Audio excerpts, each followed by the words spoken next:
BMW says the transmission fluid is lifetime. The company that built the transmission says you should change it. Both can't be right.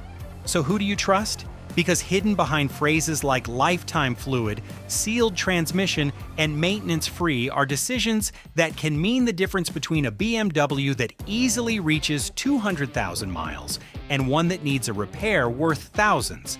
And the transmission is only the beginning. These are the 10 mistakes BMW owners make most.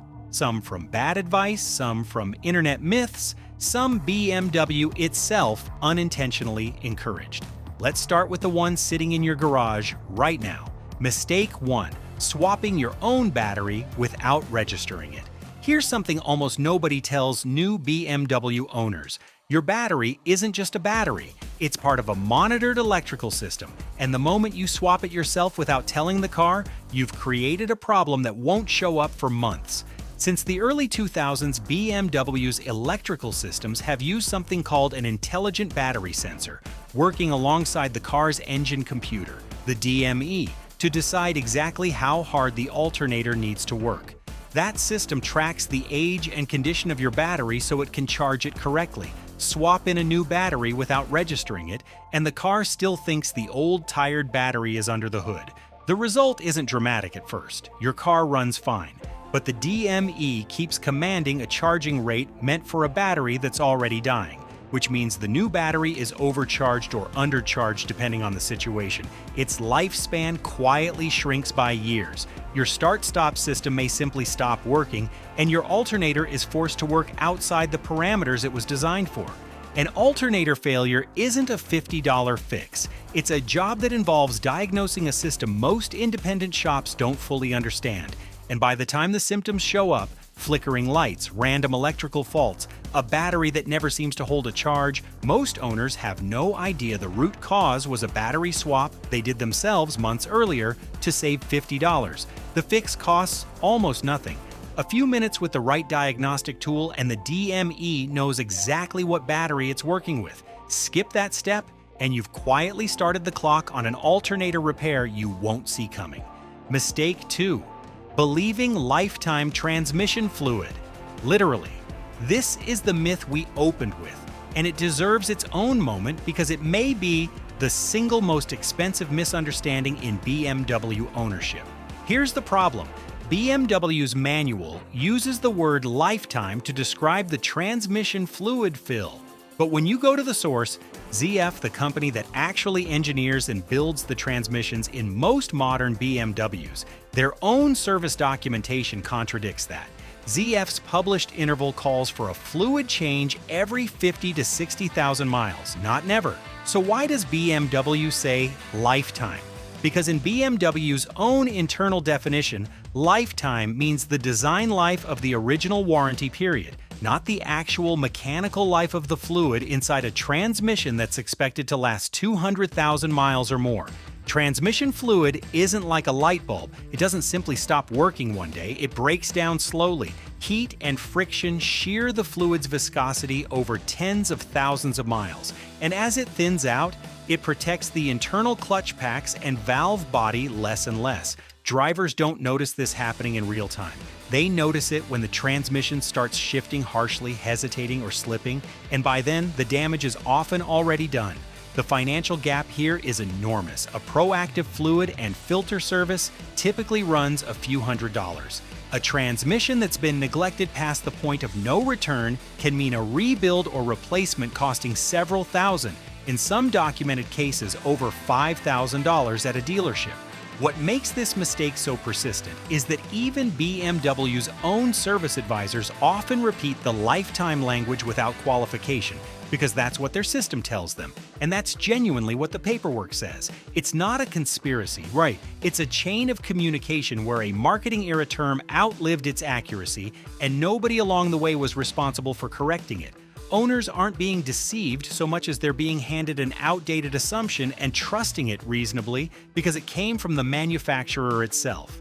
The manual isn't lying to you exactly, it's using a technicality, but the company that actually built your transmission is telling you something different.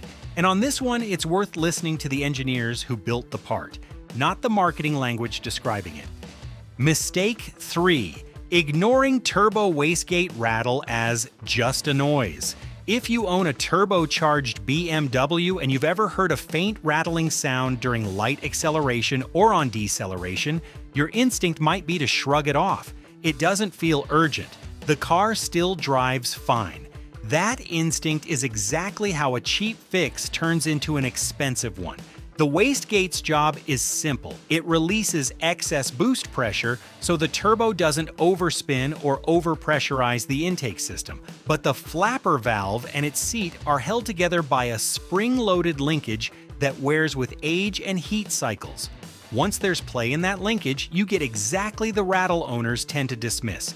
Left alone, that small amount of play doesn't stay small. The rattle gets worse, boost control becomes less precise, and in some cases, the wear progresses to the point where the wastegate can no longer regulate pressure properly, which puts abnormal stress on the turbocharger itself, turning what started as a loose linkage into a full turbo rebuild or replacement.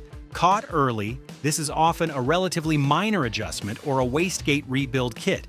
Caught late, it's a turbocharger replacement, a repair that on many turbocharged BMW models runs well into 4 figures. The lesson here isn't complicated. On a turbocharged BMW, an unusual sound underboost is never just a noise. It's the engine telling you something specific, and specific problems only get more expensive the longer they're ignored. Mistake 4. Treating a service advisory as optional. Every BMW inspection generates advisories, things that aren't broken yet but are flagged for attention. A slight suspension knock, a little surface corrosion, a small leak that hasn't gotten worse. It's tempting to file these under later, especially when the car still drives perfectly. But advisories exist because these systems don't stay static. Suspension components, lighting connectors, corrosion points, and small fluid leaks rarely improve with time. They progress quietly in the background while the car otherwise feels completely normal. A small oil leak today can mean a contaminated engine mount or a fouled sensor next year. A minor suspension knock today can mean a worn bushing accelerating wear on the components around it. The financial trap is subtle. None of these problems announce themselves loudly enough to force action. They just get slightly worse every year until the day they become the primary complaint instead of a footnote on an inspection sheet, at which point the repair usually costs more, because now there are secondary effects to address, not just the original issue.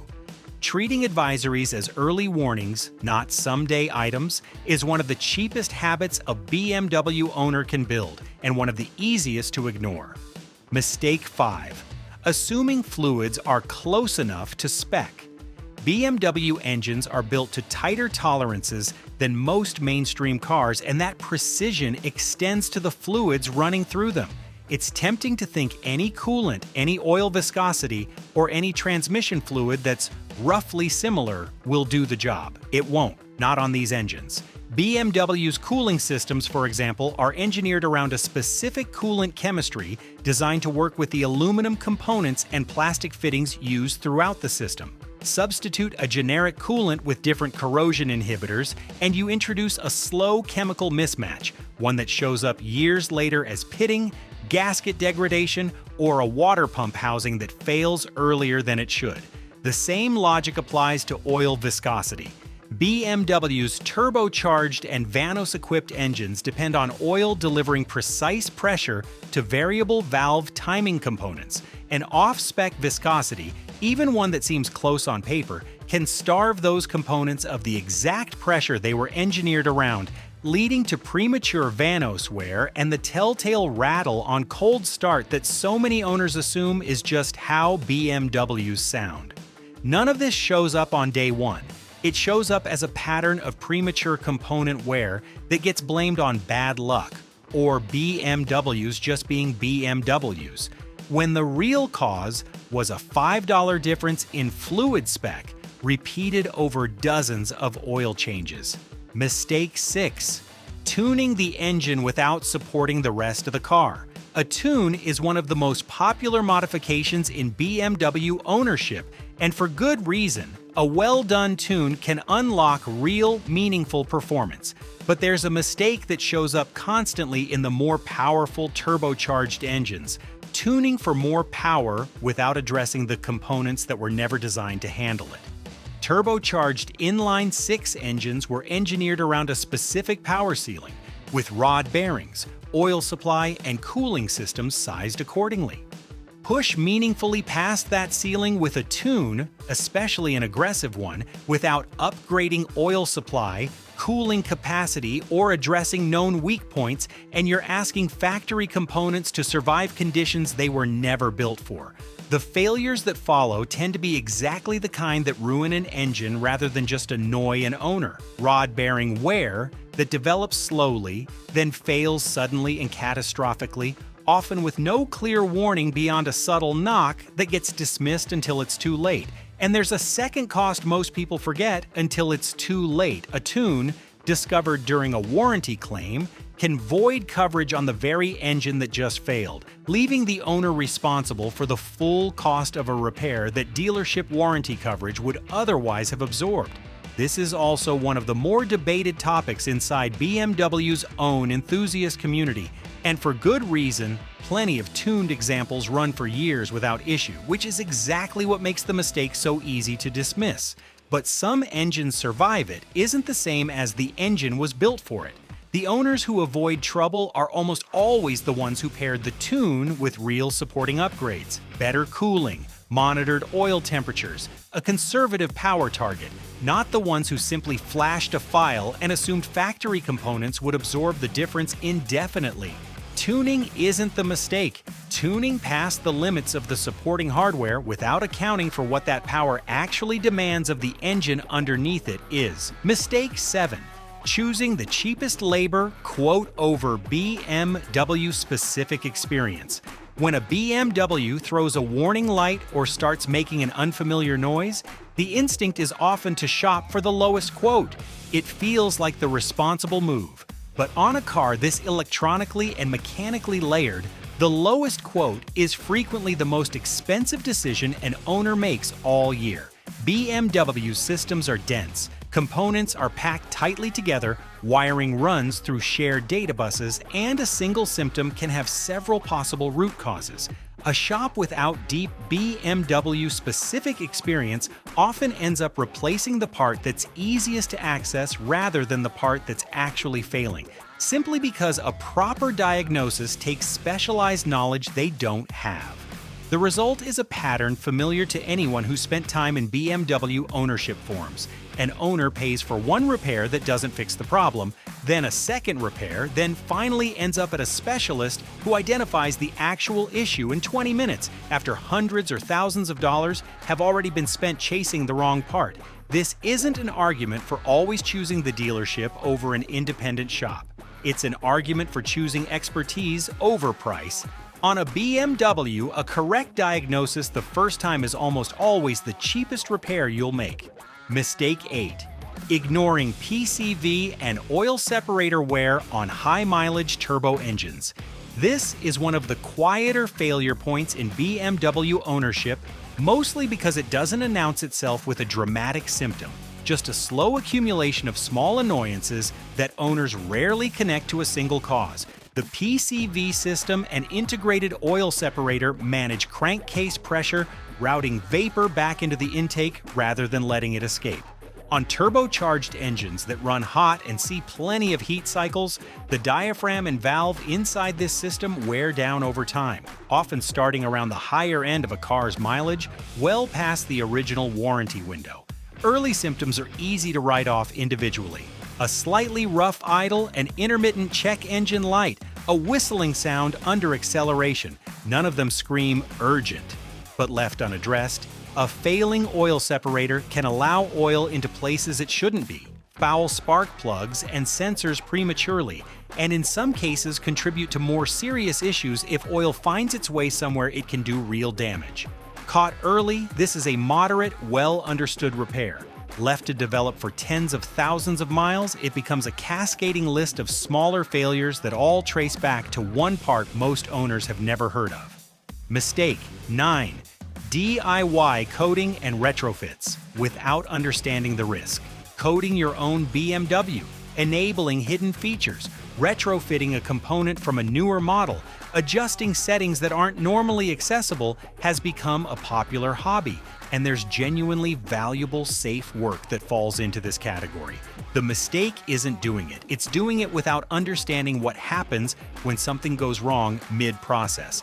Unlike a simple software update on a phone, coding a BMW's modules often means writing directly to components that control safety-critical systems, airbags, stability control, engine management.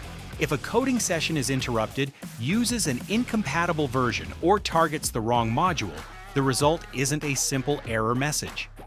It can be a module that no longer boots at all, effectively bricked, requiring replacement or specialized recovery that only a handful of shops can perform.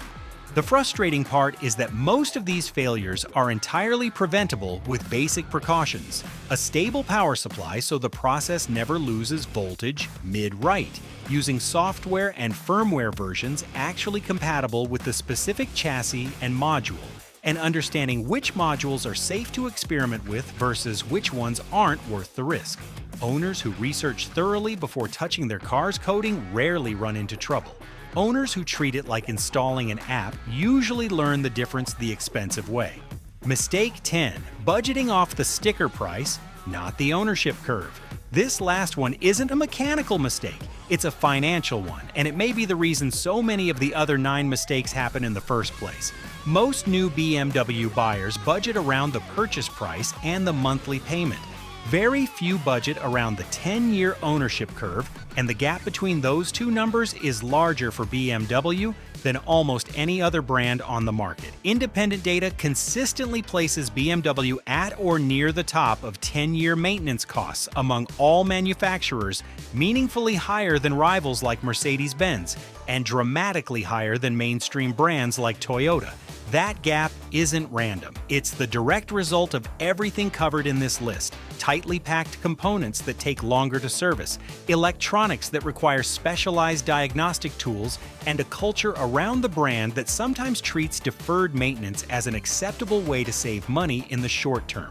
There's also a psychological trap built into the ownership curve itself. The first few years under factory warranty and maintenance programs feel deceptively affordable, which quietly resets an owner's expectations for what the car should cost going forward. When the warranty ends and real bills start arriving, many owners interpret the jump as something going wrong with their specific car rather than what it actually is. The ownership curve finally showing its true shape. Owners who go in expecting BMW ownership to cost roughly the same as any other car are the ones most likely to defer the very maintenance that would have kept costs manageable, creating a cycle where the fear of spending money on upkeep leads directly to the much larger bills this entire list has been about. None of these 10 mistakes exist because BMW builds bad cars. They exist because BMW builds cars that expect to be understood. Most vehicles are engineered to tolerate neglect. A BMW is engineered to reward precision. Ignore that difference, and even small mistakes become expensive ones. Respect it, and the same car people call unreliable can quietly cover hundreds of thousands of miles. In the end, owning a BMW was never about luck. It was about knowing the machine beneath the badge. And once you do, the myths start to disappear.